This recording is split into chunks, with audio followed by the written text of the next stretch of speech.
అందరికీ నమస్కారం అండి. ఒక ఎస్ అయితేనే చాలా ఆనందిస్తాం మనం. 2 ఎస్లుంటే ఇంకా ఆనందిస్తాం. ఈ రోజున 3 S S S Soggadu celebrations of Suresh productions Suresh Babu 4 ఎస్లు ఉండయి. నాకు ఇవాళ నేను ఇక్కడికి రావడానికి రామానాయుడు గారి బ్లెస్సింగ్స్. నేను సురేష్ ప్రొడక్షన్స్లో చాలా సినిమాలు చేశాను, 100 డేస్ షీల్డ్స్ తీసుకున్నాను. శోభన్ బాబు గారి బ్లెస్సింగ్స్ లేకపోతే ఈరోజు నేను ఇక్కడికి వచ్చి ఉండేదాన్ని కాదు. అది నేను చాలా ప్రగాఢంగా నమ్ముతాను. ఎందుకంటే ఫస్ట్ ఆఫ్ ఆల్ ఒక మాట చెప్పాలండి. ఈ జీవన తలంగాలలో ఆ దేవుని చదరంగంలో ఎవరికి ఎవరు సొంతమో ఎంతవరకు బంధమో అనేది సురేష్ ప్రొడక్షన్స్ వారి జీవన తరంగాల్లో పాట గుర్తొస్తుంది. ఎందుకంటే శోభన్ బాబు గారి వారసులు ఎవరిని ఆయన సినిమా ఇండస్ట్రీకి తీసుకురాలేదు. కానీ ఎవరు రామానాయుడు గారు బంధం కాదు, రక్త సంబంధం కాదు, పేగు బంధం కాదు, ఆ ఒక్క గ్రాటిట్యూడ్ అభిమానం. సురేష్ రామానాయుడు గారికి ఎంత అభిమానం ఉందో అంత అభిమానాన్ని ఆయన చూపించి వాళ్ళ సురేష్ బాబు గారు వెన్నుముక్కగా ఉండి బ్యాక్ బోన్గా ఉండి వీళ్ళందరికీ కూడా మరి ఈ అభిమానులకి మీరేనండి వారసులు, ఎవరో కాదు. ఆయనకి నిజమైన వారసులు వారి అభిమానులు.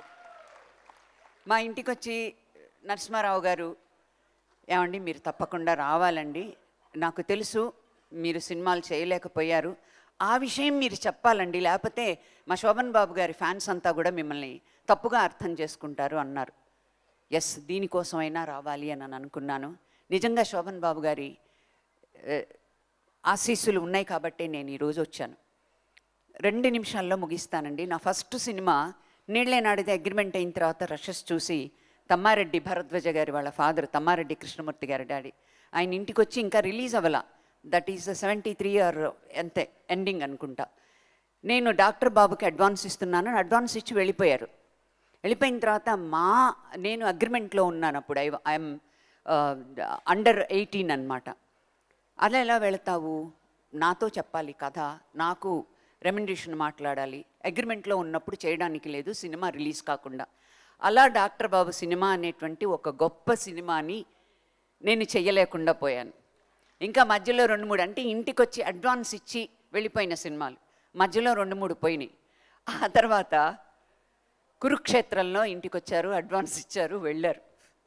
ఆ తర్వాత వెంకన్న బాబు గారు ఫోన్ చేసి, అమ్మా సారీ ప్రభగారు, మీరు దానవీర సూరకర్ణలో మెయిన్ హీరోయిన్గా చేస్తున్నారు, అందుకని అందులో ఉన్న ఎనీ హీరోయిన్స్ ఇందులో పెట్టలేకపోతున్నాము, పద్మాలయ్య బంగారు గారు ఎక్కడున్నారో తెలియదు, ఇది జరిగిన కథ, ఆ సినిమా అలా చేయలేకపోయాను. మధ్యలో ఏవో అడ్వాన్స్ ఇవ్వకుండానే అవి లేదనుకోండి. ఇంకొకటి 90లో డివిఎస్ ప్రొడక్షన్స్ వాళ్ళ అబ్బాయి ఇక్కడే ఇందాక చూశాను నేను, దోషి నిర్దోషి అనే సినిమాలో ఇందాకే మన పరచూరి గారు కూడా మాట్లాడారు, మొన్న కూడా అనుకున్నాం మేము. శోభన్ బాబు గారు ఏమైనా సరే ఈసారి ప్రభ చేయాలి అని అన్నారు. డివిఎస్ రాజు గారు ప్రొడక్షన్ కూడా మీ పేరు చెప్పారు, శోభన్ బాబు గారు చెప్పారు, నాకు కూడా నువ్వే చేయాలమ్మా.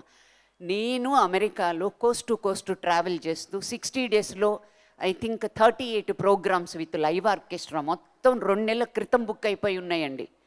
ఏం చెయ్యను, ఏడ్చేశాను నిజంగా. ఒక పక్కన రిహార్సల్ వెంపటి చిన్నసత్యం మాస్టర్ గారితో, ఇది తానా ప్రోగ్రామ్స్ అనమాట. ఎవరికి చేస్తున్నాను, donated by Andhra flood relief fund కోసం వెళ్ళాను నేను. ఎలా అన్ని ఊర్లలో బుక్ అయిపోయినాయి. నేను వెంటనే పరచూరి గోపాలకృష్ణ గారికి నాకు ఏడుపు వచ్చేసింది.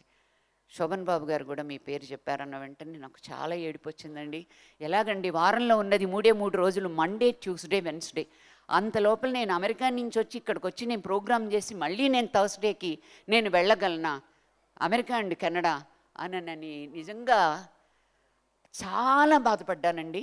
వచ్చిన వెంటనే శోభన్ బాబు గారి దగ్గరికి ప్రెస్ మీట్ అయిన తర్వాత వెళ్ళాను. ఆరుద్ర గారు ప్రెస్ మీట్ అంతా అయిన తర్వాత 2వ రోజు 3వ రోజు జెట్లాగ్ కూడా దివదవల, ఏంటోయ్ అని అన్నారు వెంటనే. లేదండి సారీ అండి సరే కాఫీ తాగు, ఇంటి నుంచి వస్తాయండి ఏవో ఒకటి స్నాక్స్ అవి ఇవన్నీ ఆ రోజునే నేను వెళ్ళడం అనేది ఆయనకి డైరెక్ట్గా వెళ్ళి సారీ చెప్పడానికన్నానని. అప్పుడు ఆయన ఒకే మాట అన్నారండి, ఎంత మనస్ఫూర్తిగా అన్నారంటే, నాతో చేస్తే కేవలం తెలుగు ప్రజలకు మాత్రమే తెలిసి ఉండేదానివి నువ్వు, అది నువ్వు ఇంటర్నేషనల్ క్లాసికల్ డాన్సర్గా అది ఎంత గ్రేట్, నువ్వు ఐఎమ్ ప్రౌడ్ ఆఫ్ యూ అని అన్నారు. అస్సలు నువ్వు అది తీసేసేయి, ఎందుకంటే లలితా రాగిణి పద్మిని గారు వాళ్ళు చేశారు, ఆ తర్వాత నేను లేను.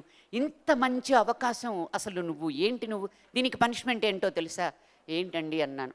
నువ్వు ప్రతి సంవత్సరం నువ్వు ఫోన్లో చెప్పేదానివి కాదు, నువ్వు డైరెక్ట్గా వచ్చి నాకు విషెస్ చెప్పాలి అన్నారు. నిజంగా అప్పటి నుంచి ఆయన కాలం చేసే వరకు కూడా నేను డైరెక్ట్గా, అంటే ఆయన బర్త్డే వచ్చిందంటే ఫామ్ హౌస్కి వెళ్ళిపోతారు. ఎవ్రీ ఇయరు ముందు కానీ ఆ తర్వాత కానీ వెళ్ళి వారిని ప్రత్యక్షంగా వెళ్ళి పూల గుచ్చి ఇచ్చి స్వీటు ఆయనకి జీడిపప్పాకం తీసుకుని వెళ్ళి ఆయనకి ఇచ్చేదానండి. అలా నేను, నాకు ఆఫ్ ద స్క్రీన్ ఆయన ఒక సోగ్గాడు కాదు, ఇంకంతకు మించి ఇంకా డైమండ్ బాబు అని నేను అనుకోవచ్చు. శోభన్ బాబు కాదు, ఆయన డైమండ్ బాబు. ఆయన అలా మిగిలిపోయారు. ఆ తర్వాత కూడా వీళ్ళందరికీ అడ్వైట్ చేసినట్టుగాని ఏమన్నా కొన్నావా ఏంటి, అలా పాటించిన వాళ్ళల్లో ఆయన చెప్పిన సినిమాలు ఏమీ నేను చేయలేకపోయాను. ఇదైనా చెయ్యాలని చెప్పేసి మెడ్రాస్లో ఈసీఆర్లో ఆయన సజెస్ట్ చేసిన చోటే నేను ప్రాపర్టీ కొన్నాను. హైదరాబాద్లో కొనాలంటే అక్కడ మురళీమోహన్ ఉన్నాడు అడుగు అని. అలా నేను ఆయన అడ్వైస్ తీసుకుని నా ప్రాపర్టీ కానివ్వండి, నేను లాభం పొందింది, నేను ఆయన్ని మర్చిపోలేక, నిజంగా ఆయన డెఫినెట్గా నన్ను చాలా తిట్టుకుని చాలా తలుచుకున్నారు కాబట్టే హీరోయిన్స్తో పాటు నేను ఈ రోజున అందరి సరసన నేను ఇక్కడ ఉన్నాను. దానికి కారణం డెఫినెట్గా రామానాయుడు గారు, శోభన్ బాబు గారి ఆశీస్సులు ఉన్నాయి కాబట్టే నేను ఎంతో సంతోషంగా ఫీల్ అయ్యి, నేను ఇక్కడ ఆయనతో చేసిన సినిమాల కన్నా చెయ్యలేకపోయిన సినిమాలే ఎక్కువగా ఉన్నాయి. దయచేసి శోభన్ బాబు గారి ఎవరో కూడా చెప్పారు యూట్యూబ్లో, ప్రభా అవకాశం వస్తే చెయ్యలేదంటానని. చాలా బాధపడ్డాను. నేను అలా ఎప్పుడు అనలేదండి. నేను గురుకులం నుంచి వచ్చిన దాన్ని, వాల్యూస్ తెలిసిన దాన్ని నేను నేను చేయలేకపోయాను. అయినా కూడా నేను సదా మీ అందరితో పాటు వారి అభిమానిని. Thank you so much. మరొక్కసారి అభిమానులందరికీ, ముఖ్యంగా నరసింహారావు గారికి, మా సురేష్ ప్రొడక్షన్స్ అధినేత సురేష్ బాబు గారికి, నా తోటి మేమంతా చేసామండి. నేను జయచిత్ర చేశాను, నేను రోజారమణిని చేశాం, నేను జయసుధ, నేను సుమలత, నేను రాధిక, మేమందరం కూడా మేము కలిసి పనిచేసాం, ఇద్దరిద్దరు హీరోయిన్లుగా. అలా శోభన్ బాబు గారి పేరు చెప్పి ఇవాళ వీళ్ళందరినీ, ఈ తారల్లో చంద్రుడు, ఆ చంద్రుడు మమ్మల్ని అందరినీ తారల్ని చూస్తూ ఉన్నాడు. ఆయన ఎప్పుడూ కూడా ఆ చంద్రుడు నిండు చంద్రుడిలాగానే ఉంటారు. నేను చాలా థ్యాంక్స్ చెప్తూ కృతజ్ఞతలు. ధన్యవాదాలండి. Thank you. ఆత్మీయ సత్కారం చేయవలసిందిగా కోరుతున్నాము. సభ్యులందరినీ కూడా చేయవలసిందిగా కోరుతున్నాం.